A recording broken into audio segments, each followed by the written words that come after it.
Lorsque vous m'avez encouragé à faire la politique, parce que c'est New York, a été le premier lorsque j'ai été limogé de mon poste de Premier ministre. Vous avez été le premier lorsque vous m'avez reçu ici en 2006. Vous avez été le premier à constituer un comité de soutien et de m'encourager à faire la politique. Et grâce à vos bénédictions, lorsque je suis allé, je suis rentré en Guinée avec le statut d'un parti. Je voulais créer un parti. On m'a dit non, écoute, il ne faut pas créer un parti. Il y a beaucoup de partis ici, prends la direction d'un parti. Négociation engagée avec l'UPR, ça avance, ça traîne. Finalement, le doyen Bamadou, que son âme repose à terre, est venu me voir à la maison. Il m'a dit, écoute, moi, si tu veux faire la politique, si tu me promets que tu seras courageux et que tu lutteras, je sais que tu as les compétences et les capacités, je peux te donner la direction de l'UFDG. Bon, finalement, ça est devenu justifié. C'est pourquoi il m'a choisi, je ne reviens pas sur ça. Dès que j'ai pris la direction, j'ai dit implantons le parti. Mais le succès, vous ne pouvez pas imaginer. 3 mois, 4 mois après, l'UFDG est devenu le premier parti de Guinée. Mais les gens ne réalisaient pas parce qu'il n'y avait pas d'élection. Alors, toute l'opposition s'est coalisée pratiquement contre moi. Pour eux, il y a une seule explication. C'est de voler de l'argent, et c'est cet argent qui permet qu'il y a un raz de marée vers l'UFDG aujourd'hui.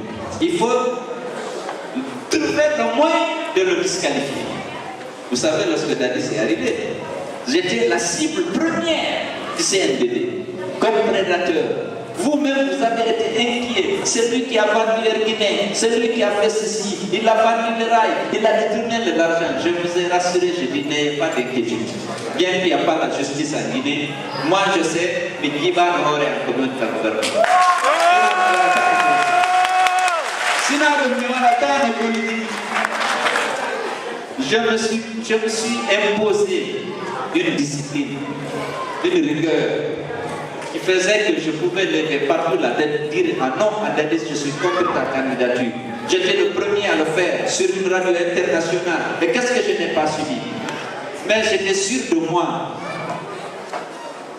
Ils ont dit, voilà, j'ai détourné ceci. Mais non, vous ne pouvez pas savoir tous les audits que j'ai suivis. On a amené tous mes collaborateurs sous le CNDD. Donnez-nous une piste permettant de découvrir les avantages de Sédou. On vous nomme ministre, tous mes collaborateurs. Il n'y a pas ce qu'on a fait. J'étais imperturbable et serein. Je suis regardé votre caméra. Et ils ont dit non, que moi l'avion qui est tombé à Cotonou, parce que je vais revenir ça, je ne reviens pas sur les autres dossiers qu'on a voulu me coller. L'avion conteste sur nous, c'est lui qui a donné l'agrément, et c'était un vieil avion qui ne devait plus voler parce qu'il avait tel et tel faiblesse. Bon, je vais vous dire comment ça se passe. Il y a eu effectivement un accident d'avion. Au décollage de UTA, qui était une compagnie agréée en Guinée. L'avion n'a pas pu prendre son envol. Il y a eu l'accident, il y a eu beaucoup de morts. Lorsqu'il y a un accident d'avion, c'est le pays d'occurrence, c'est comme ça que ça s'appelle, le pays où il y a eu l'accident qui a la responsabilité des enquêtes. Donc c'est la République de Bénin qui était responsable. La République du Bénin, estimant qu'elle n'avait pas toutes les capacités et toutes les compétences, a demandé à la Direction générale de l'aviation civile de France de mener les enquêtes. Mais les enquêtes doivent être menées entre 4 pays. Le pays d'occurrence, le pays de fabrication, l'aviation civile. Ici c'est la FAA. Oui, parce que l'avion venait d'ici. C'était un avion d'American Airlines qui a été entretenu, qui a été vendu à quelqu'un d'autre qui l'avait vendu à chose. Et le pays qui avait eu la responsabilité par délégation, donc du Bénin, la France. La France, le Bénin, les aviations civiles de France, du Bénin, des États-Unis et de la Guinée. Et une commission, ils ont mené les enquêtes. Les rapports existent, c'est au ministère des Transports. les causes de l'accident ont été identifiées. Il y a une surcharge à Cotonou et une mauvaise répartition des charges à l'intérieur de l'appareil. Le rapport, c'est le bureau d'enquête et d'analyse de la Direction générale de l'aviation civile. Le rapport existe. Les pilotes avaient les capacités, les licences à règle, les assurances existaient, l'avion avait suivi toutes les révisions ici, dans les ateliers de Boeing, parce que c'était un Boeing qui appartenait à American Airlines qui venait d'être vendu, le gars l'a acheté. Toutes les vérifications étaient faites que l'avion était en règle. Les pilotes, parce que lorsque c'est l'aviation civile du pays d'immatriculation qui doit vérifier que les révisions sont faites, que les licences des pilotes sont à jour, parce qu'il y a des moments où ils sont obligés d'aller faire des stages pour essayer de se mettre à jour. Tout, il n'y avait aucune responsabilité de l'aviation civile de Guinée, parce que tous les papiers étaient en règle et les assurances existaient. Maintenant, la Guinée, ce qui est grave, on crée, grâce à une mauvaise communication, on crée une perception. Chaque fois dans les médias, on a là, c'est des cercles qui ont fait, c'est des cercles qui ont fait. La responsabilité était claire, elle est clairement établie. On a dit maintenant les gens n'ont pas été indemnisés parce qu'il y a plusieurs types d'assurances. C'est comme dans la voiture, il y a des assurances obligatoires qui indiquent clairement la responsabilité de la compagnie en cas d'accident. Mais dans certains cas, c'est les États qui payent davantage. Mais l'assurance, c'était une des plus grandes compagnies d'assurance, à Londres. C'est auprès de celle-là que l'avion était assuré, donc il n'y avait pas de responsabilité. Mais en Guinée, tu ne peux pas déjà dire ce qu'ils veulent. Les ministres, les présidents, Alpha Condé l'interroge à Paris récemment. On lui dit, le 27 septembre dernier, il y a eu quand même des morts pendant les manifestations, les forces de l'ordre. Il dit non, ce n'est pas les forces de l'ordre, c'est l'opposition qui les a tués parce que ces jeunes-là ne voulaient pas manifester. Bon, dernièrement, lorsqu'un chef d'État dit, les gens pensent que c'est ça. Comment on peut tuer nos militants parce qu'ils ne voulaient pas manifester? Moi, je reçois des prix et des décorations. À Dakar, on décide de m'octroyer pour 2011 le corridor de la paix. Parce qu'on estime le corridor de la paix.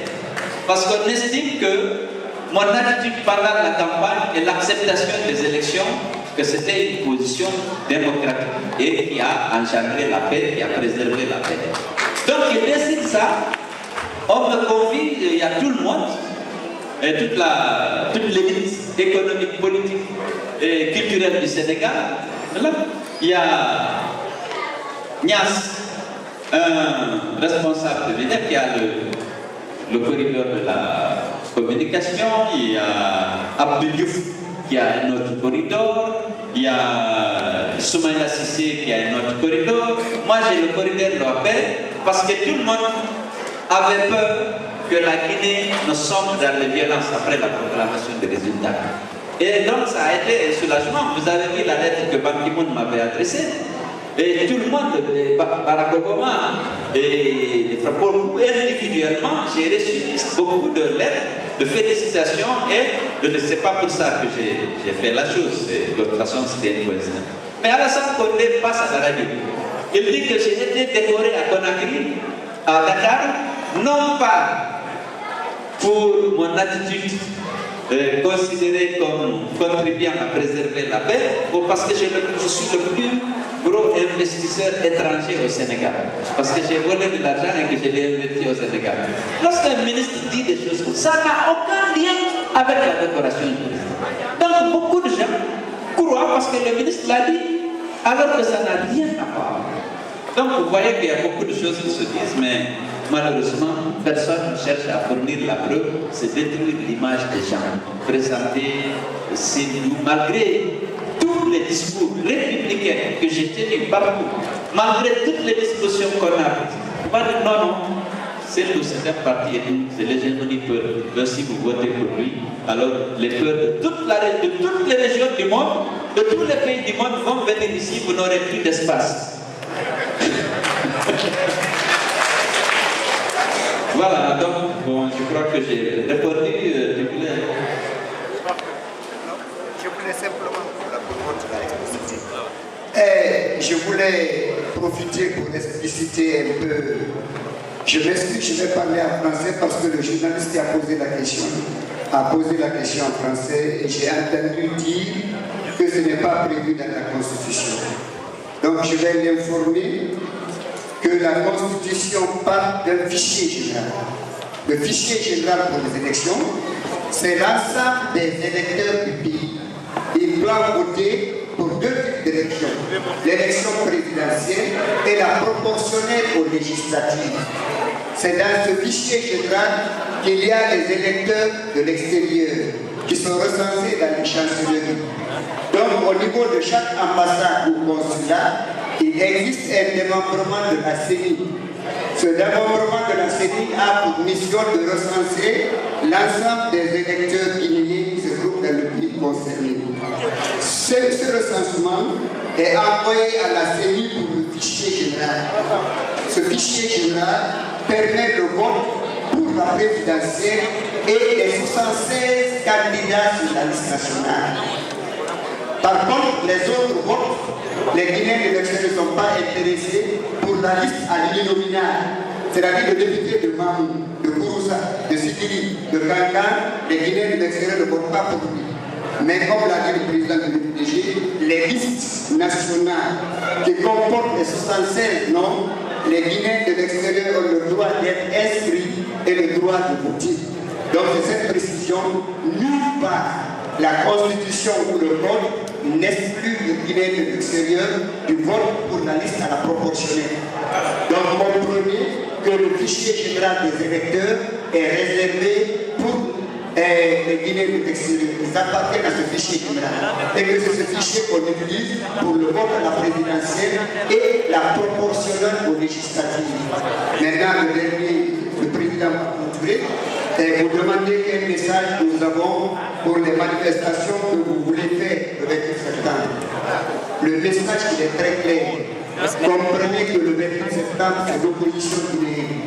Et bien de vous donner un exemple, nous étions côte à côte avec les représentants du FPG, à la personne de l'actuel ministre des Transports, de l'actuel directeur du cabinet de Choudiani. Nous avons été battus ensemble, nous avons été blessés ensemble. Donc ce n'est pas une manifestation pour l'UFPG ou le PID, c'est une manifestation pour les citoyens guinéens qui ont voulu rejeter la dictature qui voulait s'instaurer dans notre pays. Donc nous vous invitons tous de vous mobiliser comme le 28 septembre 58, comme le 28 septembre 2010, pour manifester contre la dictature dans notre pays et souhaiter que la démocratie s'instaure. Parce que je le dis, je me suis adressé au FPG à Cancier ici solennellement pour leur dire, si vous encouragez la démocratie, vous ne leverez jamais le petit doigt pour dire que vous voulez diriger la Guinée. Est-ce que vous ne voulez avoir de ce dirigeant en Guinée? Je crois que non. Par contre, luttons tous ensemble contre la dictature de notre pays. Merci, docteur. Donc, nous avons même dépassé le temps que vous avez perdu. Il nous reste 5 minutes. Nous allons passer la parole de la presse. Bédi Atabou, Ibrahim Sow Baldé et Amadou Diallo avec la première.